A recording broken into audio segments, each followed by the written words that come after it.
Hi, this is Supriyo. In this video, we are going to discuss the financial regulators in India. So each and every financial regulator we are going to study in depth, and for the Reserve Bank of India we have already covered most of the things. So I will be taking a deep dive into the functions of the RBI, and the other financial regulators we are also going to look at. So for the Reserve Bank of India, remember that in 1926 it was the Hilton Young Commission that actually recommended it. Then we had the Reserve Bank of India Act in 1934, and finally on 1st April 1935 the Reserve Bank of India came into being. And remember that in 1949 we had actually nationalized the Reserve Bank of India. So these things we have covered it already, and just remember that the governor, the present governor of the Reserve Bank of India is Shaktikanta Das, and right now he has 3 deputy governors with him. The 4th deputy governor position is lying vacant, and very soon they are going to appoint somebody. So the 3 deputy governors, they are BP Kanungo,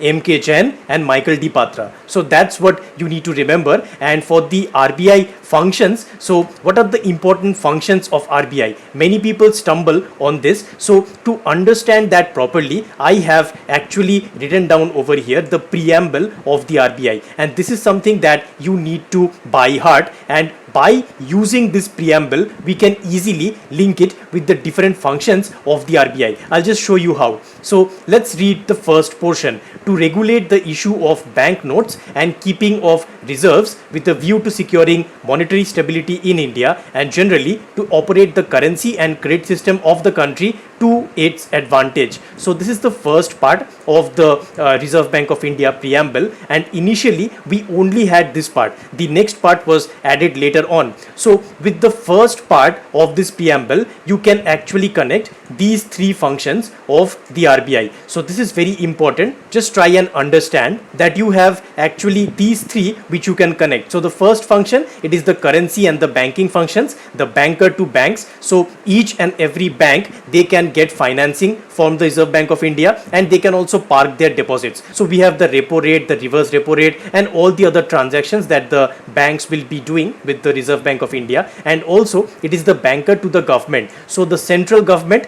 entire thing is managed by RBI, and that is why the RBI is the banker to the government, and also the RBI is banker to the state governments. So almost all the state governments get some kind of financing from the RBI, and there are SDLs or state development loans which are also quite used. So we are not going to go in depth, just remember these things, that will be enough. And the RBI is also involved with the PDM or the public debt management, and of course all the money market activities like the T-bill issuances and all the short-term financing, it is actually undertaken by the Reserve Bank of India. So that is the currency and the banking functions. Then you have the forex management and the reserves. So we know that India maintains some reserves, and these are maintained by the Reserve Bank of India. So recently we had news that the reserves had crossed $500 billion. So over $500 billion we had, and it was just in the news. So these kinds of reserves, they are maintained with the RBI, and the financial stability, the regulation of the banks, the NBFCs, the financial markets, everything is done by the Reserve Bank of India. And when you are talking about banks, each and every bank is actually regulated by the Reserve Bank of India. So these 3 functions of the RBI you can tie in with the preamble, the first part of the preamble. Now coming to the second part of the preamble, to have a modern monetary policy framework to meet the challenge of an increasingly complex economy, to maintain price stability while keeping in mind the objective of growth. So this is also a very important function, and this second part you can actually tie in with this function, the 4th function of the Reserve Bank of India, which is price stability, the MPC, the Monetary Policy Committee, and the market operations. So market operations, these are the open market operations, the OMOs. We are going to talk about it later on. So this function, it is actually the second part of the preamble with which you can connect. So if you are connecting it in this manner, then it becomes very easy for you to remember it. And the last 2 functions you have to just remember separately. So it is the developmental functions. So here we have the Consumer Education and Protection Department, and then we have the financial inclusion and all the different types of things that the RBI does for the development of this entire country. So these are the development functions, and the final function of the RBI, it is the research and the surveys. So we know that RBI does a lot of research, all the banks, whatever their credit growth is, whatever whatever their asset sizes, everything is actually researched and published by the Reserve Bank of India. We have the Consumer Confidence Survey, the Industrial Outlook Survey, and all the important surveys that the Reserve Bank of India does. So these are the top 6 functions of the RBI, and they are very important for you to remember. So just try and form this acronym. So what I do is I say CFF. So CFF means these 3 top functions: the currency, the forex, and the financial stability. Then you have PS, which is the price stability, and finally you have the R and D, so the research and the development. So if you have CFF, PS, R and D, if you remember these acronyms, then you can easily remember all these things that I just talked to you about. So that is all about the functions of the Reserve Bank of India. Now coming to the next regulator, it is the NABARD, or the National Bank for Agriculture and Rural Development. So coming to the inception of NABARD, it was created on July 12, 1982.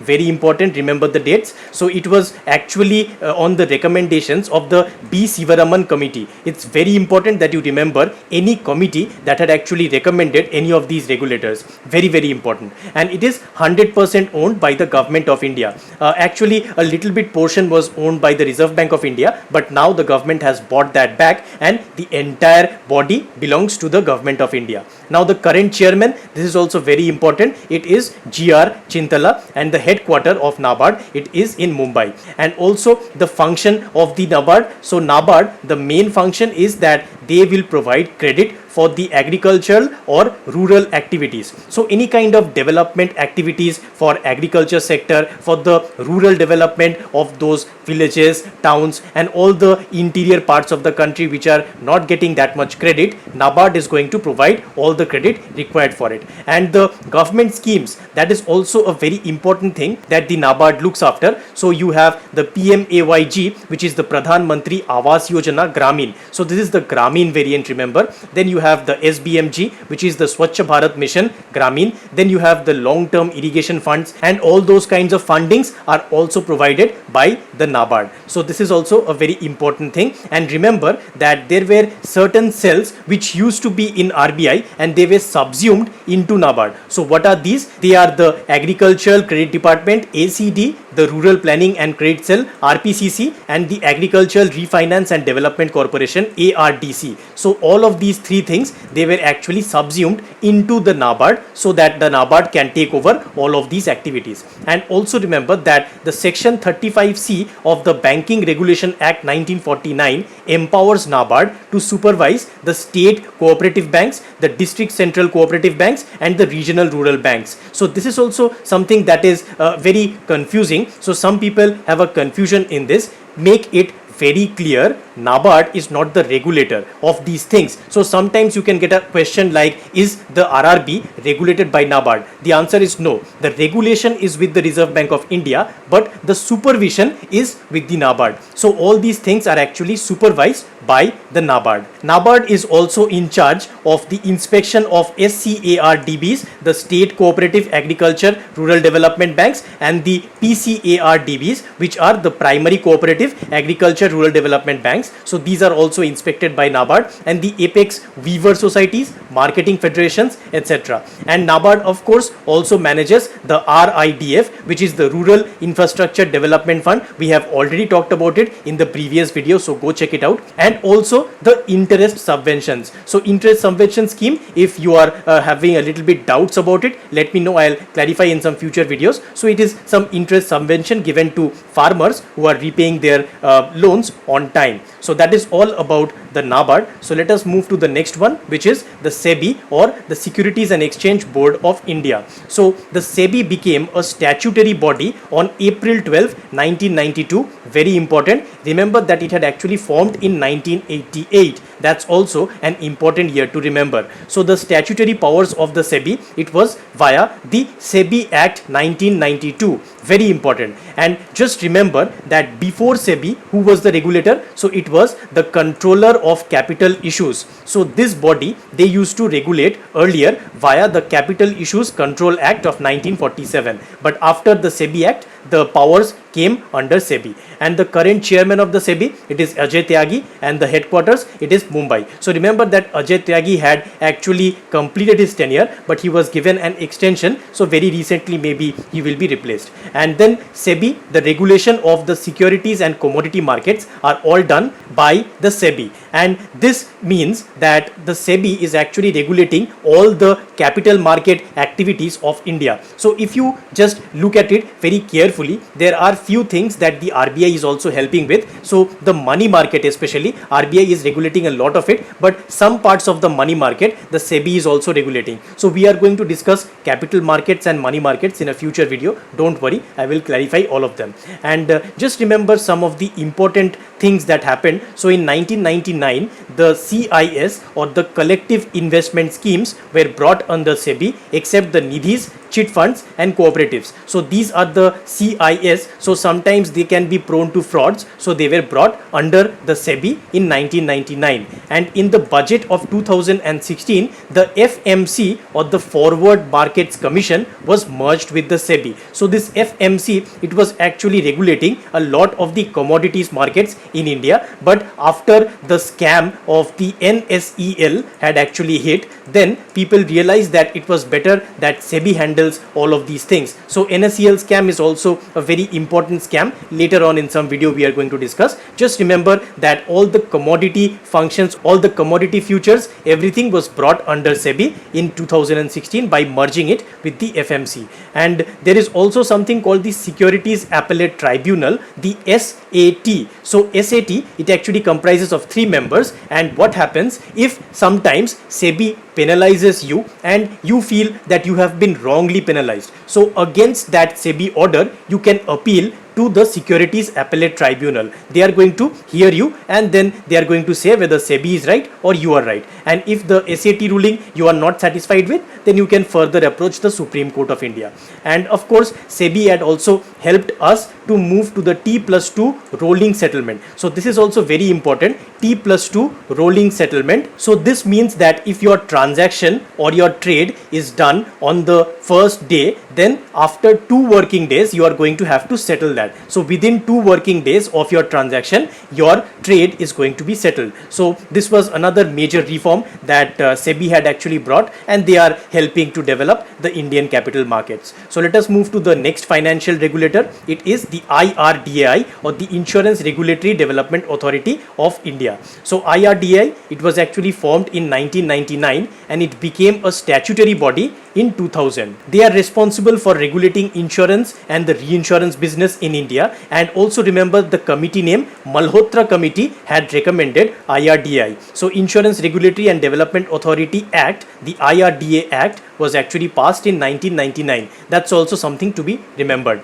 And the current chairman, it is Subhash Chandra Khuntia, very important, and the headquarters is again in Hyderabad. Now the IRDAI, they basically issue, cancel or modify the licenses of the insurance companies. Then they protect the policy holders. This is also very important because if we are buying any policies, we want them to be protected and not to be misused. And it regulates the solvency margin. So remember this, the solvency margin is something that is very important for any insurance company. If you are going for any kind of insurance exam, remember you have to read about the solvency margins of that company. And the dispute resolution between the insurers is also something that the IRDAI is actually involved with. And they are responsible for the efficient conduct of the insurance business in India. And just note that the FDI in insurance companies that is allowed via the automatic route in India is 49%. But recently the limit, the FDI limit for insurance intermediaries has been fixed at 100%.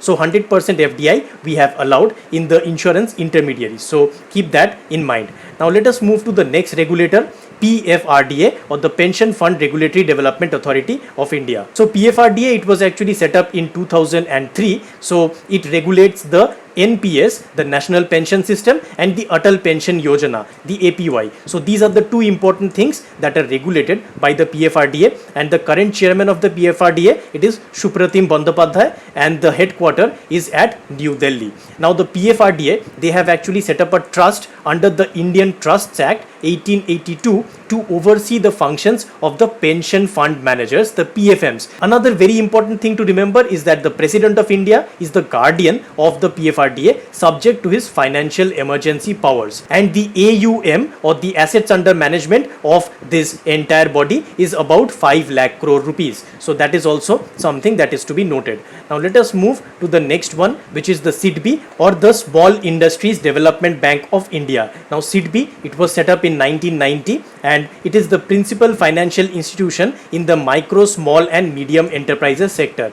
the MSME sector. So you can think of it as the main institute that actually helps these MSME industries develop, but it is not a regulator. We cannot strictly say that it is a regulator, but it is an apex body of the MSME sector. So recently there was one news that UK Sinha MSME committee had asked SEBI to deepen the credit markets for MSMEs in underserved districts, and in the last video we have actually talked a little bit about this as well. So you will remember that these underserved districts are a focus area for the Reserve Bank of India as well. So this is a recent development, remember it. And the current chairman of the SIDBI, it is Mohammad Mustafa. The headquarter of SIDBI, it is in Lucknow. So make a note of all of this info, because sometimes questions can be framed from these types of things. And another thing to remember is that SIDBI has recently partnered with CRISIL, the credit rating agency, to develop something called the CRISIDEX. So this is the first time in India that they have actually developed a sentiment index for MSMEs. So how the MSME sector is performing, what are their expectations, each and everything they can find out using this CRISIDEX index.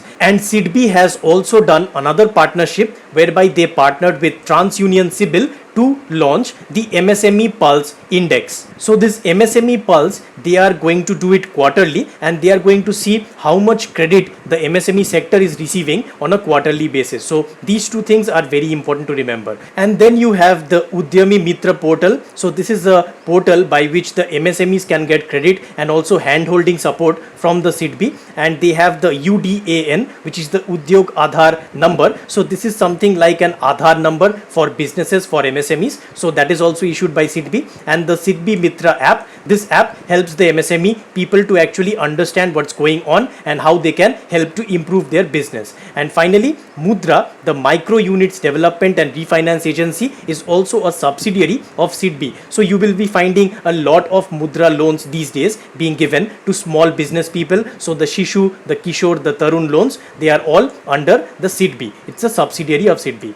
Let's go next to the NHB, the National Housing Bank. So it was set up in 1988 via the NHB Act of 1987. Now this is a apex financial institution which promotes and finances HFIs, or housing finance institutions, both at local and regional levels. Again, another committee that had recommended it was the C. Rangarajan committee, based on which the NHB was actually formed. And just remember that the current chairman is Sarada Kumar Hota. So he had actually recently been appointed, and the headquarter is in New Delhi. Now in 2019, something interesting happened. NHB was acquired by the government from the RBI. So remember that initially the National Housing Bank was a wholly owned subsidiary of the Reserve Bank of India, but now it is coming under the government of India. So government has assumed full control of the NHB, and the NHB is going to implement the PMAYU, the Pradhan Mantri Awas Yojana Urban. So remember, we already talked about the rural version, which was implemented by NABARD, and the urban version, it is implemented by the NHB. Now the next regulator, EXIM Bank, 1982 it was actually formed. And just remember that EXIM Bank is also not per se a regulator, but it is a premier export finance institution for financing, facilitating and promoting foreign trade of India. So their business is basically to promote the foreign trade, and the government supports this body and tries to develop the importers and exporters of India. And the Export Import Bank of India Act 1981, that is the main act under which this body is actually operating. And the current managing director of EXIM Bank, it is David Raskina, and the headquarter is at Mumbai. Now this EXIM Bank, they extend the line of credit, lease financing, forex refinance, export bill discounting and financing for exports and imports. So these are the activities. In depth we do not need to go right now, just remember the activities. And also something very interesting that the EXIM bank does, so they finance the films as well. So Chak De India, Dhoom, and recently Veer Zara, also these films were actually financed by the EXIM bank. Now you will be wondering why they are doing this. So basically it is forex financing, and they are trying to just push these films into the foreign markets so that we can get some forex out of it. So that is the main strategy. And then we come to the ECGC, so the Export Credit Guarantee Corporation of India.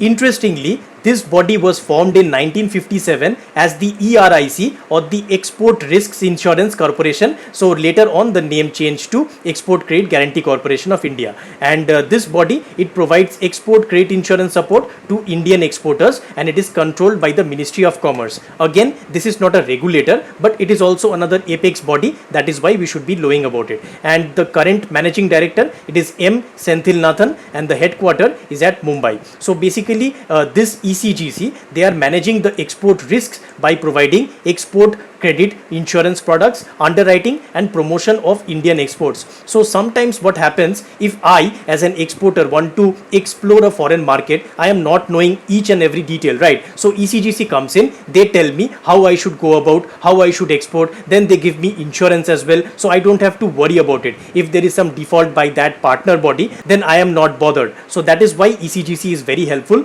to Indian exporters, and it is managed by an AMC, asset management company, set up by the Government of India, RBI, banks and insurers. So that is all about the ECGC. Finally, we come to the final body, the final financial regulator of India, which is the FSDC, or the Financial Stability and Development Council of India. So it is a super regulatory body. So this super regulatory body, it was first mooted by Raghuram Rajan Committee in 2008, and it was created in 2010 as a non-statutory body. So it is a non-statutory body, and this super regulator, this means that there are under this body a lot of other regulators. So we needed one body in which all the regulators of India could come together, they could discuss, they could think about developing the financial sector of India. So that is why this was created. And the current chairperson, it is Nirmala Sitharaman. So whoever is the present finance minister of India is the chairperson of the FSDC, and the headquarter is in New Delhi. So the members are the chairpersons of RBI, SEBI, IRDAI, IBPS, which is the Insolvency and Bankruptcy Board of India, the PFRDA, and the other senior Ministry of Finance officials. Heads of these institutions come together in the FSDC to discuss the Indian economy. They keep a watch over the entire financial sector regulation in India. Recently, there was a meeting in which they have discussed some things, what we can do in the pandemic situation to come out of it and develop Indian economy yet again. So that is all about the financial regulators in India. This is all that you need to remember, and I hope that you have learned something from this video and that it was beneficial to you. If you enjoyed this video, please leave a like and share it with your friends. And if you want to see more of this kind of content, please click on the subscribe button, and do not forget to click the bell icon so that you, my friend, do not miss any future update. I'll see you in the next video. Bye bye.